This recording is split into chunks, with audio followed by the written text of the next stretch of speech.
আজকের প্রধানমন্ত্রী চীনে গেছেন, সবাই পত্র পত্রিকায় সবাই লিখতেছে যে হাত পাততে ওনার টাকা দরকার।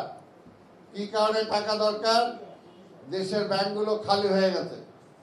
এই দেশ যে ব্যাংক খালি করছে আওয়ামী লীগের লোকজন এবং আওয়ামী লীগের সাহায্য পুষ্ট যারা আছে তারা। তা আমি বলবো বিদেশে যাওয়া দরকারটা কি?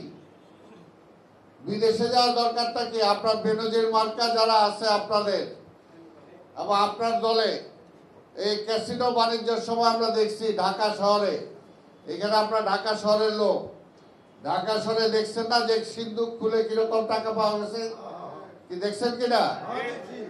তারপরে সে সময় খাটের তলে পাওয়া গেছে, বিভিন্ন জায়গায় টাকা পাওয়া গেছে। সেই টাকাগুলো গেল কই?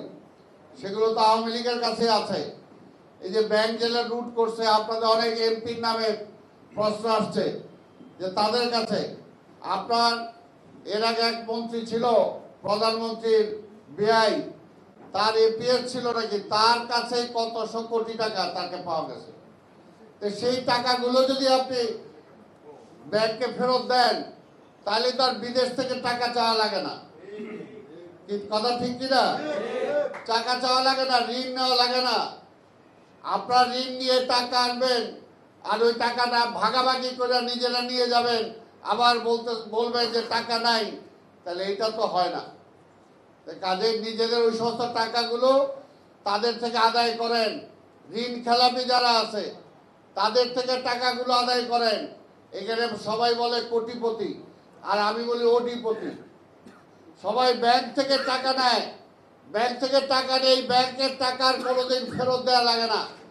বাংলাদেশ এমন একটা দেশ, পৃথিবীর ইতিহাসে আর কোনো দেশ আছে কিনা আমার জানা নাই, যে ব্যাংকের টাকা নিলে ওই ব্যাংকের টাকা আর ফেরত দেওয়া লাগে না। পৃথিবীর কোনো দেশে নাই। স্বাধীনতার পর থেকেই শুরু হয়েছে।